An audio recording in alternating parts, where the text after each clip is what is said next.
Alors, bonjour à tous. Aujourd'hui, on va continuer sur le chapitre 9 sur les proportionnalités. C'est la deuxième partie. On va attaquer l'activité 3 déjà pour commencer.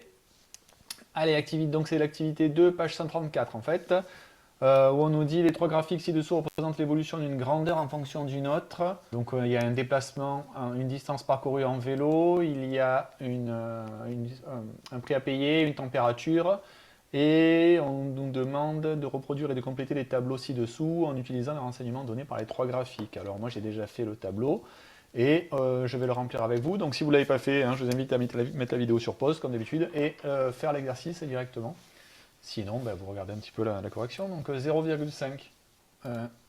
Je vais regarder en fait le temps de course en heure de Marco et je vais regarder combien il a parcouru de kilomètres. Donc 0,5 heures, c'est-à-dire la moitié d'une heure, hein, c'est pas 5 minutes, hein, 0,5 heures c'est 30 minutes, c'est la moitié d'une heure. Il a parcouru 25 kilomètres.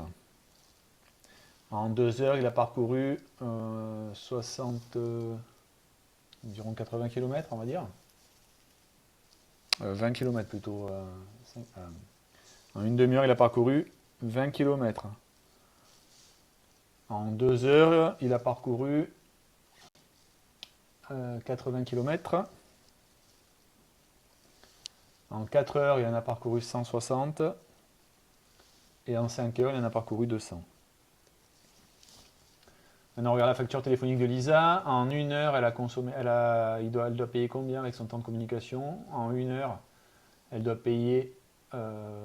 C'est quoi ça fait? C'est le 5, ça, non? On voit à peu près 5 heures. Hein. 5 euros, pardon. Pour 3 heures, elle consomme à peu près elle va consommer 7 euros. Et en 6 heures, 10 euros. Et pour 8 heures, elle va consommer 12 euros. Maintenant, si on regarde le four du boulanger, en 10 minutes, c'est à peu près 110. J'arrondis, hein, c'est à peu près 30 minutes 180. En 60 minutes, 220. Et en 120 minutes, il arrive à 240. D'accord. Et maintenant, on nous demande si lequel tableau est un tableau de proportionnalité. Alors, comment on fait pour voir si, si un tableau est un tableau de proportionnalité? On vérifie s'il existe un coefficient, hein, un coefficient de proportionnalité qui permet de passer d'une ligne à l'autre. D'accord? Donc en fait, c'est un coefficient soit multiplicatif ou enfin, c'est un coefficient multiplicatif. Donc c'est soit je multiplie, soit je divise pour passer d'une ligne à l'autre. Donc voyons voir si je peux aller. On va essayer celui-là, c'est le plus simple, hein, 2 et 80. Donc est-ce que pour passer de là à là, est-ce que je multiplie par 40? 40 fois 0,5, oui, ça fait 20. 40 fois 2, ben, on vient de le dire, ça fait 80. 40 fois 4, ça fait 160. 40 fois 5, ça fait 200. Donc celui-là, c'est bien un tableau de proportionnalité. Celui-là, donc pour passer de là à là, ben, il faut multiplier par 5 pour ici, puisque 1 fois 5, 5. 3 fois 5, 15 et pas, 10, et pas 7. Donc celui-là, non, ce n'est pas un tableau de proportionnalité. Et enfin, le four du boulanger, 10 pour passer à 110, ben 10 fois 11, 110. 30 fois 11, 330, 30 fois 11, 330. Donc ce n'est pas non plus un tableau de proportionnalité. D'accord, donc du coup, la seule situation qui est une situation de proportionnalité, c'est c'est celle-ci, hein, c'est la course cycliste de Marco. Et on dirait bien qu'est-ce qu'elle a comme particularité. En fait, déjà, ben, elle est droite, hein, mais bon, celle-là aussi est droite. Donc, qu'est-ce que c'est aussi qu'elle a, celle-là? Eh bien oui, on le voit, elle passe par 0. C'est un petit peu ce qu'on avait dit sur l'activité qui était juste avant, l'activité précédente. Hein. Je ne sais pas si je ne sais pas, mais j'espère que vous vous en souvenez quand même. On avait vu que dans un repère, si deux grandeurs sont proportionnelles, alors elles sont représentées par des points alignés avec l'origine du repère, hein, c'est ce qu'on avait vu la dernière fois, mais également si deux grandeurs sont représentées par des points alignés avec l'origine du repère, alors ces deux grandeurs sont proportionnelles. C'est l'inverse en fait, hein, on est d'accord, c'est un peu comme la réciproque, c'est-à-dire que maintenant on a démontré aussi que si deux grandeurs sont représentées par des points alignés avec l'origine du repère, alors ces grandeurs sont proportionnelles. Alors maintenant on va voir sous forme de tableau, vous avez vu que j'ai changé en fait parce que je m'étais trompé hein, sur l'autre, je suis allé un peu vite, j'ai fait un copier-coller rapide et du coup j'avais mis le périmètre n'importe comment, mais vous l'avez corrigé de vous-même, je pense. Donc sur cet exercice-là, en fait, c'est pas compliqué. Hein. Je vais vous demander de faire sous forme de graphique sur le cahier. Donc ce qu'on fait, alors moi je le fais toujours pareil, hein, au stylo pour que vous voyez bien. mais vous, généralement, comme tout ce qui est graphique, vous le faites au crayon à papier. Donc voilà, le côté du carré en centimètres, on va le mettre sur l'axe des abscisses, toujours, hein, puisqu'en fait on met sur l'axe des ordonnées, la plupart du temps, la valeur qui est en fonction de la valeur qui est sur les abscisses. D'accord? Donc là, c'est en fonction du côté du carré, on va avoir un périmètre. On va calculer le périmètre en fonction du côté du carré. Donc là, j'ai 1, 2, 3, 4, 5, etc. Moi, j'avais que 1, 2, 3. Et pour le périmètre du carré, donc, je vais faire pareil. 1, 2, 3, 4, 5, 6, 7, 8. Ah mince. Ben, je vais faire là, comme ça. 1, 2, 3, 4, 5, 6, 7, 8, 9, 10, 11, 12. D'accord? 1, 2, 3, 4, 5, 6, 7, 8, 9, 10, 11, 12. Et donc ça, c'est le périmètre du carré. Et donc, en fonction du côté du carré, de la longueur du côté du carré, le périmètre bien entendu en centimètres, en fonction de la longueur du côté du carré, on va avoir un certain périmètre. Donc pour un périmètre d'un côté de 1 cm, on va avoir un périmètre de 4. Donc, je mets une croix ici. Avec un carré de côté 2, on va avoir un périmètre de 8. 3, 12. Voilà. Donc est-ce que c'est proportionnel tout ça? Ben, on va le vérifier. Il nous suffit de relier les points. Et on voit qu'il passe par l'origine du repère. C'est ici, c'est le 0 en fait, ce qu'on appelle l'origine du repère. Donc, oui, c'est proportionnel. C'est-à-dire que donc le périmètre est toujours proportionnel au côté du carré. Allez, maintenant on attaque les exercices. Exercice 20, page 140, 21, 22, 24, page 141. Et le 74 et le 77. Allez, c'est parti. Alors on commence par le 20 pour chaque graphique. Dire s'il traduit une situation de proportionnalité en justifiant la réponse. Alors, si on regarde le A, par exemple, le petit a, qu'est-ce qu'on va dire? Est-ce que c'est proportionnel ou est-ce que ce n'est pas proportionnel? Alors, regardons bien, est-ce que si je place une règle sur le... si je place une règle en fait sur les traits, sur les croix, est-ce que je passe bien par 0 ou pas? Hein, c'est ça qu'il faut vérifier en fait. Il faut vérifier déjà d'une part si tous les points sont alignés et d'autre part s'il passe par l'origine du repère. Donc le A, si je place un trait dessus, ben, je me rends compte que oui, les points sont alignés. Donc le A, oui. D'accord? Je justifie car les points sont alignés. Donc les points sont bien alignés. Et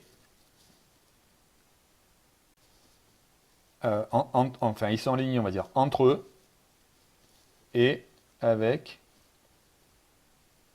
l'origine du repère. D'accord? Le petit b, ben, c'est même pas la peine d'aller plus loin, on voit bien comment ça part. Hein. Ça part comme ça, là. C'est asymptotique, donc c'est pas linéaire. Du coup, ce n'est pas... Non. Car les points ne sont pas alignés. Déjà, on ne va pas plus loin.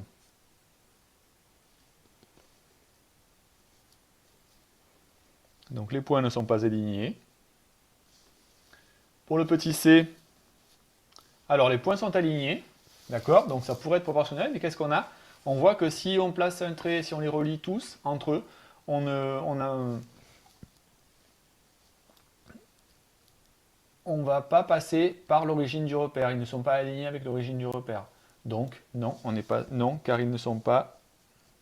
Non, car les points, plutôt, ne sont pas alignés avec l'origine du repère. D'accord? Et enfin le petit d. Alors si on place une règle dessus, sur le long des points, eh bien on voit que les points sont alignés et en plus ils sont alignés. Donc oui,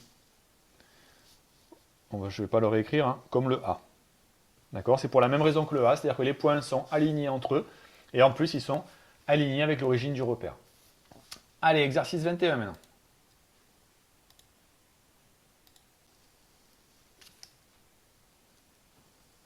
On nous demande de représenter graphiquement la situation décrite par le tableau ci-dessous. Les valeurs de x sont placées en abscisse. Et donc l'abscisse, je rappelle, hein, c'est l'axe horizontal et les valeurs et celles de y en ordonnée. L'ordonnée, c'est ce qui est en axe vertical. Allez, c'est parti. Donc, exercice 21.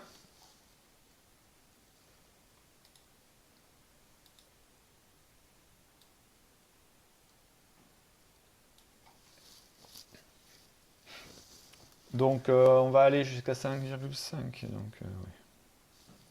Et les y jusqu'à 11. Bon, je prends des petits carreaux de toute façon. Quoique non. Ouais. Toc.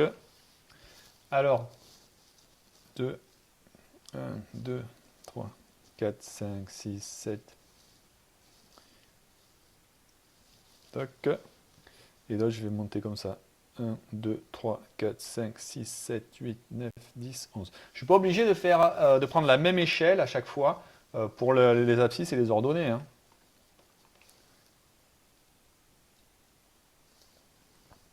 Voilà, donc on me dit alors pour x égale 1, donc à chaque fois 1, 2, 3, 4, 5, 6, 7.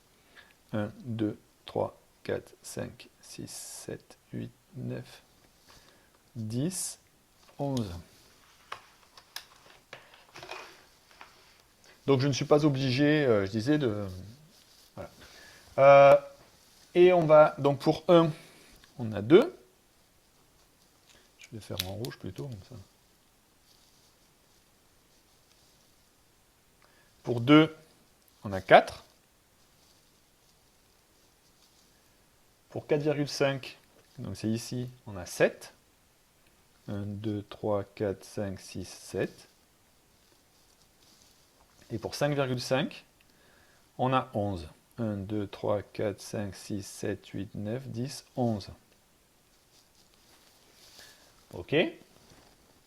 Alors, ces deux séries de données sont-elles proportionnelles entre elles? Donc, sont-elles proportionnelles? Donner un argument graphique, un argument de calcul. Alors, l'argument graphique, qu'est-ce que c'est? On sait que pour vérifier si 2, donc ça c'était le petit 1, petit 2, on sait que pour vérifier si des données sont proportionnelles entre elles, graphiquement, il faut que les points soient alignés entre eux, et en plus qu'ils soient alignés avec l'origine. Donc déjà, ils n'ont pas l'air d'être bien alignés entre eux, hein, je ne sais pas ce que vous en pensez, mais c'est dommage parce qu'en fait, on pourrait dire que celui-là et celui-là, ouais, même pas en fait, hein, limite, il y aurait peut-être ces deux-là qui seraient alignés, hein, puisqu'en fait, on va le voir pourquoi. Donc ces deux-là sont proportionnels entre eux, mais pas les autres, hein, de toute façon. Donc, en fait, si je regarde bien, ils pourraient être proportionnels entre eux si il n'y avait pas celui-là, puisqu'en fait, ils sont bien alignés entre eux, les trois, là, et en plus, ils passent par 0. Mais il y a celui-là qui manque, hein. Donc non, ils ne sont pas proportionnels. Ça, c'est l'argument graphique. Donc graphiquement,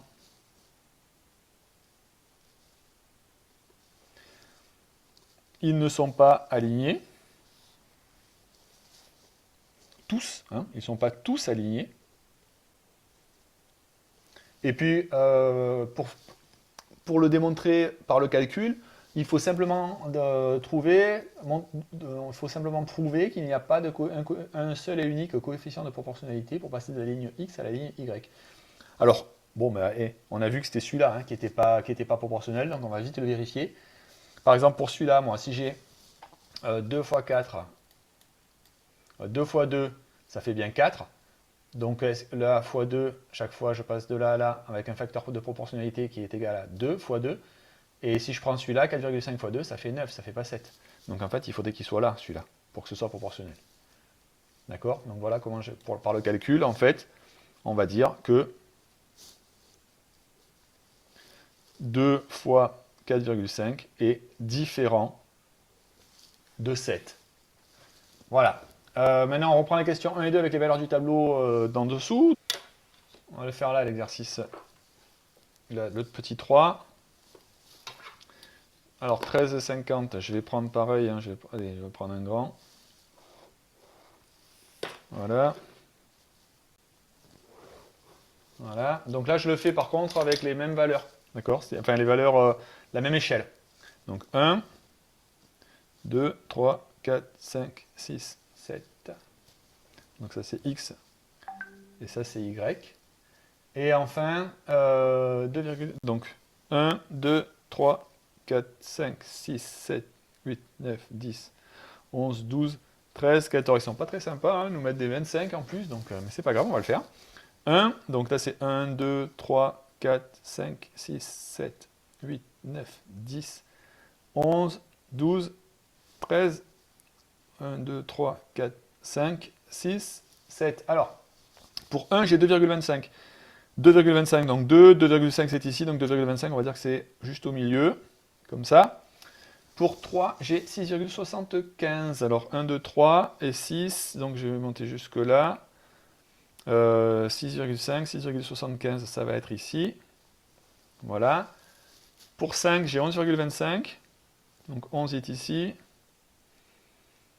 11,25 il va être là. Et enfin pour 6, j'ai 13,5. Donc le 13 il est ici. Hop, 6. 13, 13,5.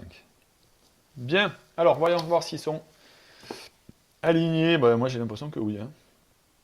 Je ne sais pas ce que vous en pensez, mais effectivement ils sont... Allez, on va le faire, tiens. Regardez bien, ils sont alignés entre eux. Bon, à peu près, hein, là, c'est parce que j'ai pas fait un graphique hyper précis, dans le sens où j'avais pas le 0,25, je ne sais pas exactement où il se trouve. Mais ils sont alignés entre eux et ils passent par 0. Donc déjà, graphiquement, je l'ai démontré. Et après, par le calcul, je pense que si j'ai un facteur de proportionnalité qui est égal à fois 2,25, c'est-à-dire que si je multiplie à chaque fois par 2,25, je vais retrouver ma valeur de Y. Ouais, je pense que c'est... Oui, de toute façon, c'est même pas que je pense, c'est que c'est sûr. Voilà, allez, exercice 22 maintenant. Alors, en géométrie, on étudie plusieurs carrés. Reproduire et compléter le tableau suivant.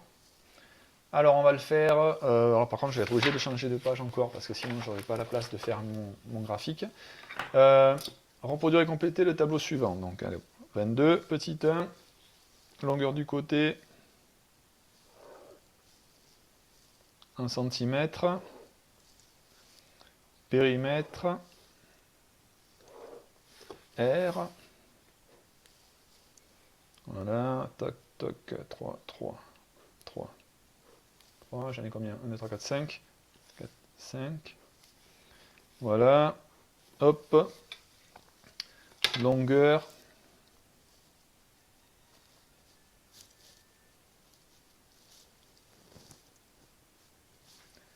périmètre,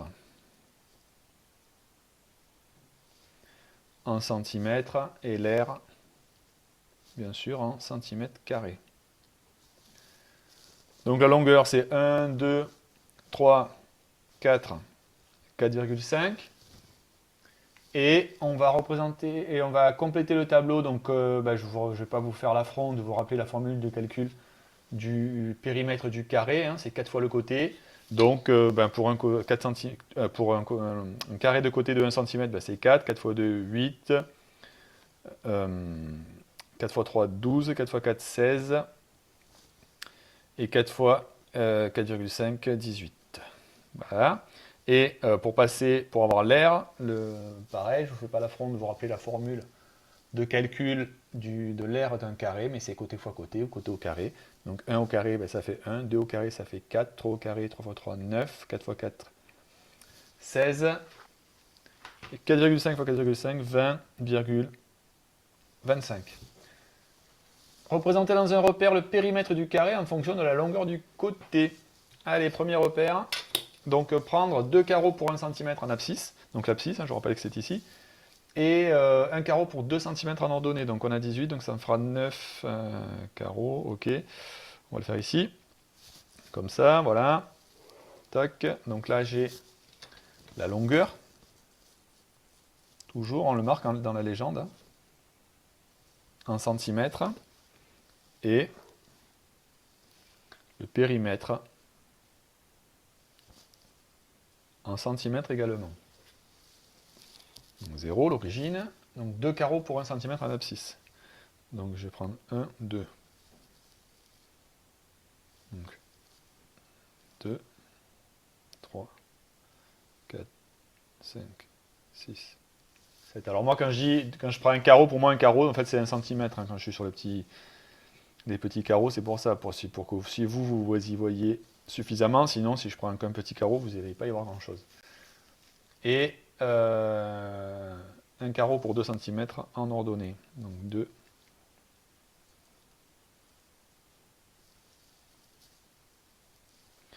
2, 4, 6, 8, 10, 12, 14, 16, 18. Ok, alors pour 1 cm, on a dit 1, on va à 4. Pour 2, non, pour n'importe quoi. Pour 1, pardon, on est à 1. Qu'est-ce que je raconte, moi, n'importe quoi. Donc pour 1, on est bien à 4. Pour 2, on est à 8. Pour 3, on est à 12. 4, 16. Et 4,5, donc c'est celui-là, 18. Et je vais représenter dans un autre repère l'aire du carré en fonction de la longueur du côté. Donc je vais prendre la même échelle, hein. C'est ce qui va me permettre de le faire. Alors je vais me mettre bien bas parce que je ne suis pas sûr que les 20, je les ai. Donc longueur en centimètres.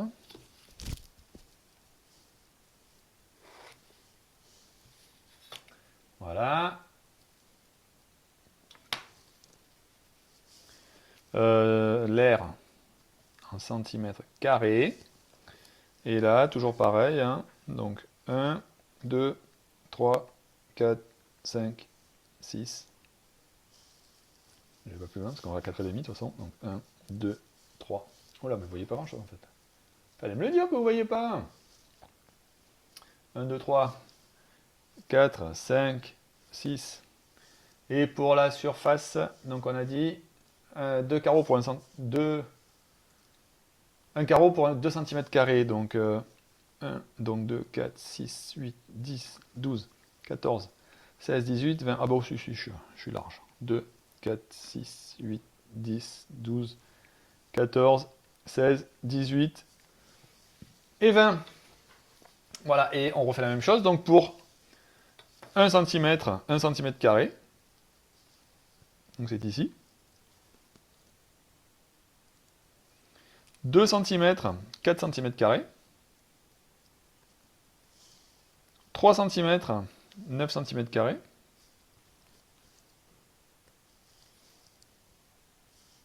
4 cm, 16 cm².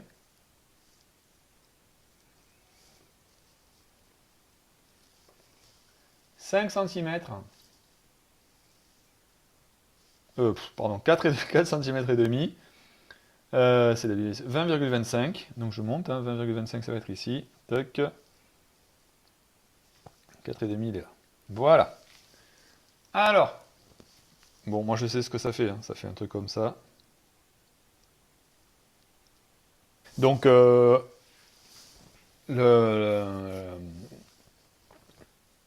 est-ce qu'ils sont proportionnels à la longueur du côté? Ben, on va voir déjà celui-là, je sais qu'il est proportionnel, je sais qu'ils sont alignés. Donc pour le périmètre, oui, il est proportionnel à la longueur du côté. La surface, enfin l'air, ben non en fait, hein, pas vraiment, puisque de toute façon, même si ça passe par l'origine, les points ne sont pas alignés entre eux. Donc on ne peut pas parler de proportionnalité, même si en fait plus le côté grandit forcément et plus le carré va grandir et même s'il existe une relation entre la longueur du côté et la surface, on ne peut pas dire que c'est proportionnel, puisqu'il n'y a pas de coefficient de proportionnalité entre les deux. Vous voyez? Exercice 24 à présent. Donc le pétrole est une énergie fossile utilisée pour fabriquer les carburants des véhicules motorisés. Je ne vous apprends rien. Le graphique ci-dessous représente le prix à payer en fonction de la quantité d'essence achetée dans une station-service. Quel est le prix approximatif pour un plein d'essence de 54 litres? Alors là, ce que je fais, moi, je vais aller voir directement sur ma courbe. 54 litres, donc c'est ici, là, d'accord, sur l'axe D. Donc là, je vais aller voir directement sur ma courbe. Et je vois 55, je suis là, 54, je suis là, donc 50, c'est de 2 en 2 en fait, hein, donc sur le graphique. Donc on va aller voir, 50, 52, 54, 56, 58. Moi je veux pour 54 litres, je vais voir là, et ça croise pile 70. D'accord, donc numéro 24. Pour 70, pardon, pour un plein de 54 litres, le prix approximatif, hein, puisque c'est toujours, de toute façon, c'est une lecture graphique, on appelle ça. Donc, il y a toujours une approximation quand même. Le prix approximatif est de 70 €. On n'est pas sûr de l'exact. Voilà. Et le prix est-il proportionnel à la quantité d'essence achetée? Alors, d'après vous, oui ou non? Bah oui, vous avez raison. Puisque on voit bien que tous les points sont alignés, on est sur une droite, et ça passe par 0. Donc les deux conditions sont réunies. On a bien des points alignés entre eux et qui passent par l'origine. Puis effectivement, plus on prend d'essence et plus c'est cher. Donc, oui. Alors, je viens de vous expliquer pourquoi, hein, je ne vais pas le réécrire. Donc voilà, exercice maintenant 74, page 148. L'objectif de cet exercice est de vous faire utiliser un graphique, hein, tout simplement. Donc les deux graphiques ci-dessous représentent respectivement la distance entre la distance de réaction et la distance de freinage sur route sèche d'un véhicule en fonction de sa vitesse. Donc la distance de réaction, bon, vous le dites ce que c'est, hein, je ne vais pas vous faire un dessin. C'est la distance parcourue par un véhicule pendant le temps de réaction du conducteur. C'est le temps qui est nécessaire pour réagir et commencer à freiner. C'est-à-dire que le temps qu'il voit l'obstacle, et après il commence à freiner, donc c'est tout ça la distance de réaction. Et la distance de freinage, c'est la distance parcourue entre le début de freinage et l'arrêt du véhicule. Un petit a. Donc quelle est la distance de réaction lorsque le conducteur roule à 90 km/h? Donc je regarde la distance de réaction, moi je vais aller voir sur mon graphique, 90 km/h, où c'est que ça se situe, et puis voilà, 90 c'est là, et je remonte et je regarde la distance, et je vois que ça correspond à peu près à 25 mètres. D'accord? Je lis. Donc la distance de réaction,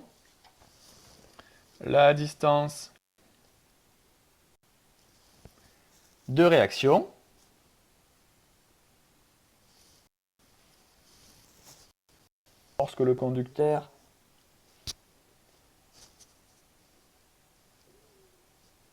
roule à 90 km/h est de, donc on a dit 25 mètres. Ok? Donc on a fait une lecture graphique. Ensuite, on nous dit, petit b, la distance de réaction est-elle proportionnelle à la vitesse du véhicule? Justifiez la réponse. Alors, voyons voir, est-ce que les points sont alignés entre eux? Ben oui. Tous les points sont alignés entre eux. Et est-ce que tous les points passent par 0? Ben oui. Donc tous les points sont alignés avec l'origine. Donc, on va écrire, hein, tous les points sont alignés avec l'origine. Donc, la distance de réaction est proportionnel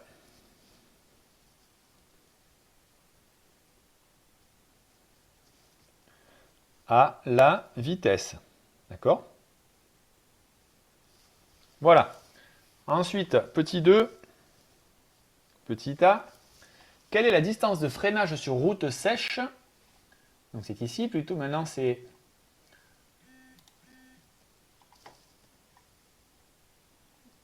ce graphique-là qu'on va regarder, hein, la distance de freinage. Quelle est la distance de freinage sur route sèche lorsque le conducteur roule à 90 km à l'heure? Donc 90 km à l'heure, c'est là. Je remonte et je vois que c'est à peu près 40 mètres. D'accord? La distance de freinage. À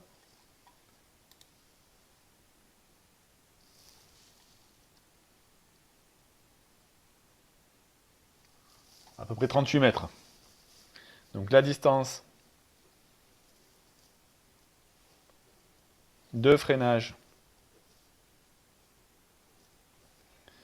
à 90 km à l'heure est de 38 mètres environ sur route sèche. D'accord? 38 mètres environ sur route sèche. Bien entendu, c'est de l'à peu près, hein, puisque je suis de nature graphique. Hein. Est-ce que, maintenant, la distance de freinage est-elle proportionnelle à la vitesse du véhicule? Justifier la réponse. Ben non, puisque tous les points ne sont pas alignés. D'accord? On voit bien que c'est une courbe, et ce n'est pas une droite. Donc tous les points ne sont pas alignés. Et maintenant, dernière question.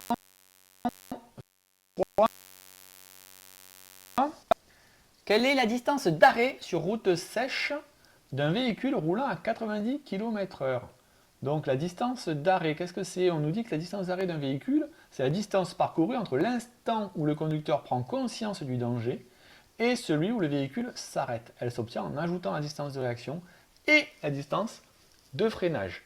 D'accord? Donc ça veut dire quoi? Ça veut dire que moi, petit a, là, pour le petit a, qu'est-ce que je dois faire? Je dois ajouter ma distance que j'avais trouvée ici. Je dois ajouter la distance de réaction et la distance de freinage. D'accord? La distance de réaction, c'est le moment où le conducteur voit l'obstacle et se met à freiner. Et la distance ici, les 38 mètres, c'est la distance de freinage. C'est le moment où il a commencé à freiner, au moment où le véhicule va s'arrêter. Donc, ben, je fais 25 plus 38, je trouve 63. Donc, je vais dire la distance d'arrêt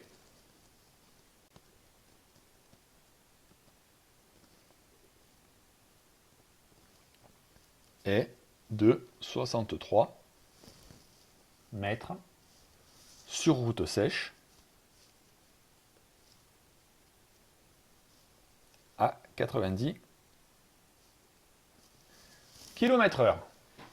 OK? Et enfin, on me demande maintenant, en utilisant les données des deux graphiques, construire un graphique représentant la distance d'arrêt sur route sèche d'un véhicule en fonction de sa vitesse. Alors, comment je vais faire, moi? Je vais déjà mettre en abscisse la vitesse, d'accord? La vitesse du véhicule.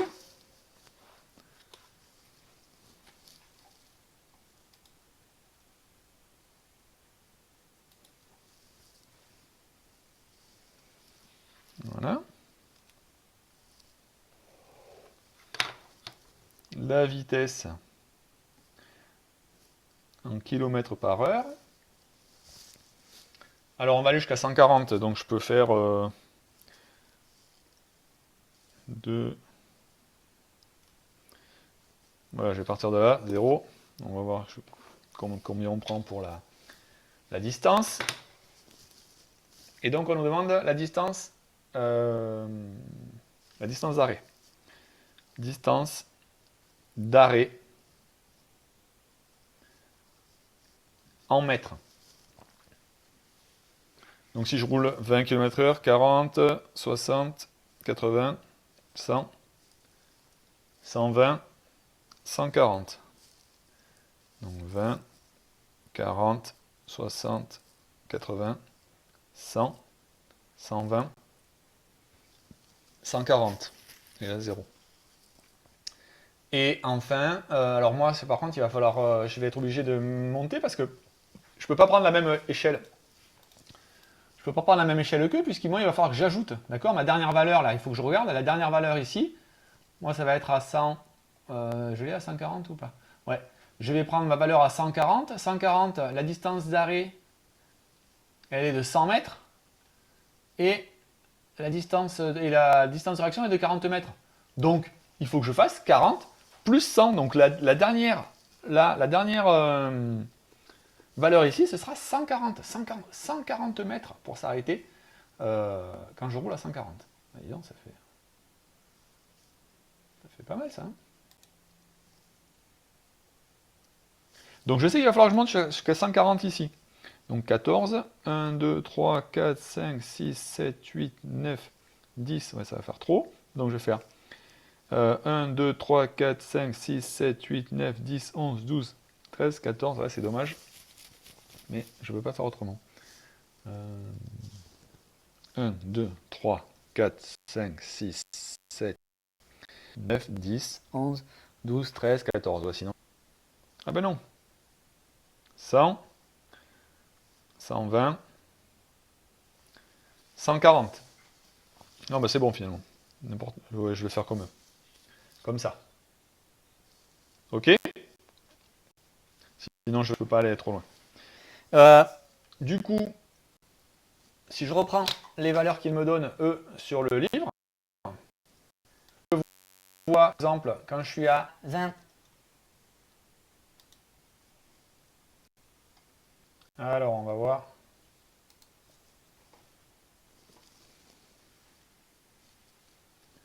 Là, je me place au niveau du 20, là. Si j'ajoute les deux valeurs entre la distance de freinage et la distance de réaction, je vais obtenir quelque chose comme à peu près un petit peu en dessous de 10. Donc je vais être à peu près par là. Si je suis à 40, j'ajoute les deux.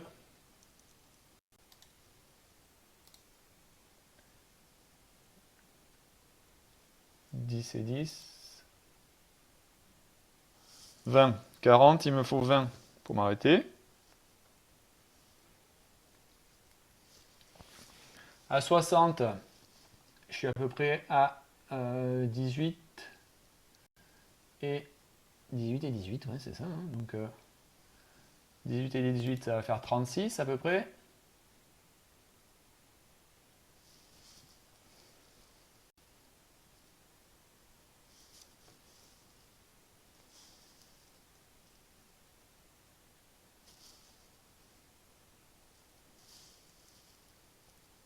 À 80, je suis à 30 plus 22.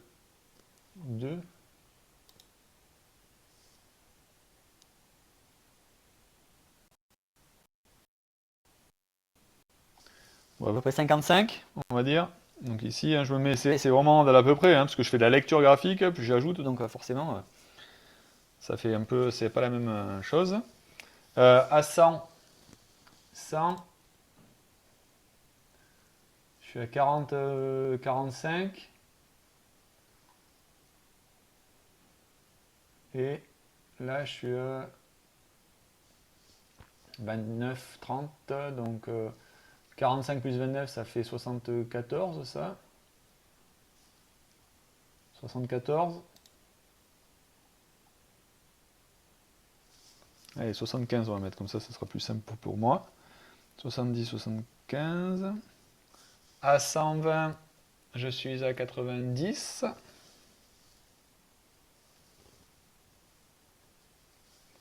Et à 140, on avait dit 140. Donc,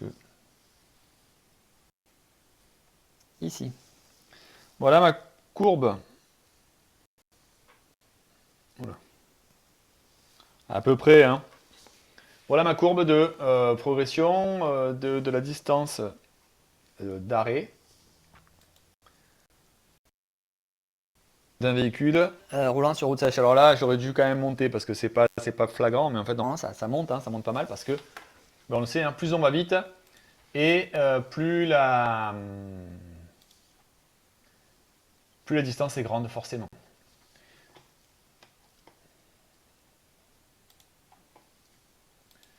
Le dernier exercice à présent, le 77, page 149. On change de page. Allez, on va justifier une propriété. On veut étudier le rectangle ci-dessous. Construire un rectangle correspondant à ces conditions avec x égale 4 cm. Donc si x égale 4 cm, 4 et 4, 8 et 3, 11. Donc le rectangle va faire 11 cm. Et donc x égale 4, on a dit 4 cm.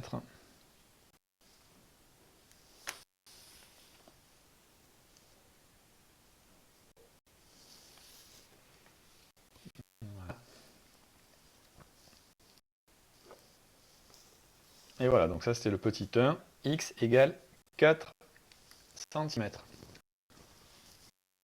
Expression de x, la largeur. Exprimer en fonction de x la largeur, la longueur plus l'aire de ce rectangle. Alors la largeur de x, c'est quoi? La largeur de x. La largeur du rectangle, c'est quoi? Ben, c'est x. Donc j'ai bien la largeur en fonction de x. La longueur du rectangle, c'est quoi? C'est x plus 3. D'accord? Et on a vu, hein, que du coup je peux mettre 2x plus 3. Ok? L'aire du rectangle, c'est quoi? L'aire, c'est largeur fois longueur. Ok? Donc ça va être quoi? Ça va être x, la largeur c'est x, fois 2x plus 3. Alors on n'a pas encore vu la distributivité, mais je vais vous l'expliquer rapidement, hein. Là en fait ce qu'il faut c'est que je multiplie x par 2x et x par 3. Donc ça va faire x fois 2x, ça fait 2x au carré. Et x fois 3, ça fait 3x. R est égal à 2x au carré plus 3x. Ok? Donc 3, du coup, reproduire et compléter le tableau suivant. Alors j'ai x en centimètres. J'ai l'aire en centimètres carrés ce coup-ci. Donc x égale 2, x égale 3, x égale 7, x égale 10. Donc pour compléter mon tableau, je vais être à chaque fois, je vais remplacer x ici dans ma formule là. Je vais remplacer x par la valeur. Donc par exemple, si je le fais pour 2, là, je vais l'écrire pour 2, puis après les autres, je les fera directement oralement. Ça va faire quoi? Ça va faire 2 fois 3 fois 2. D'accord? À chaque fois, j'ai remplacé x, 2. Donc, ça fait 4.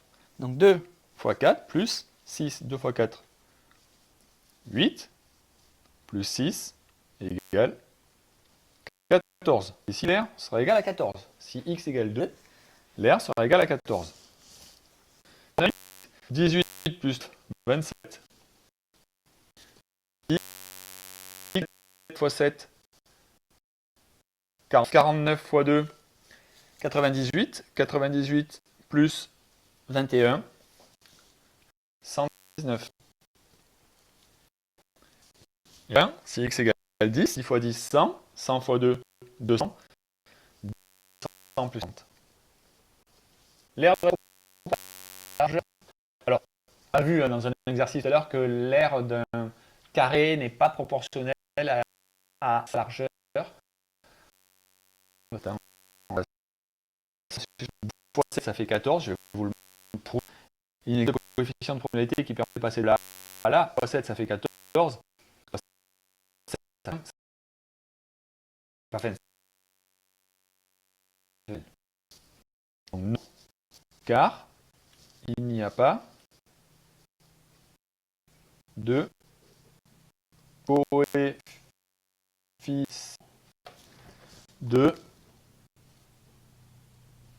proportionnalité. D'accord? Et enfin, construire un graphique représentant l'air d'un tel ratio de sa largeur.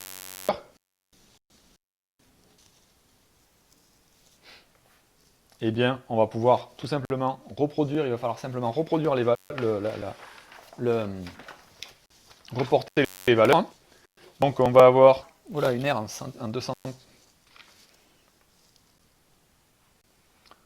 Je vais prendre par exemple, voilà, allez, soyons fous. Voilà, là, donc la longueur. Donc x en fait, ça c'est x. D'accord?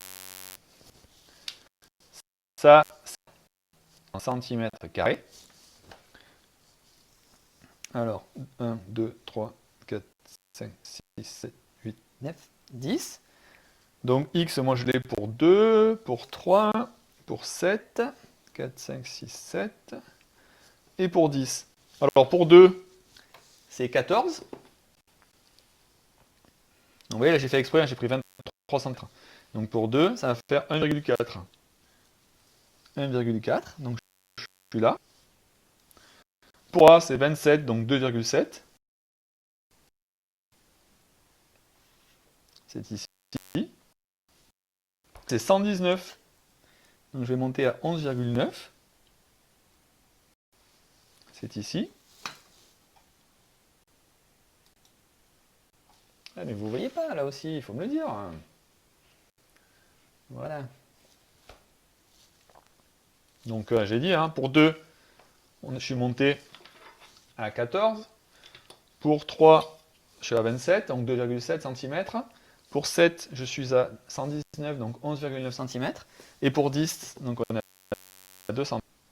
Donc je vais monter à 23 cm.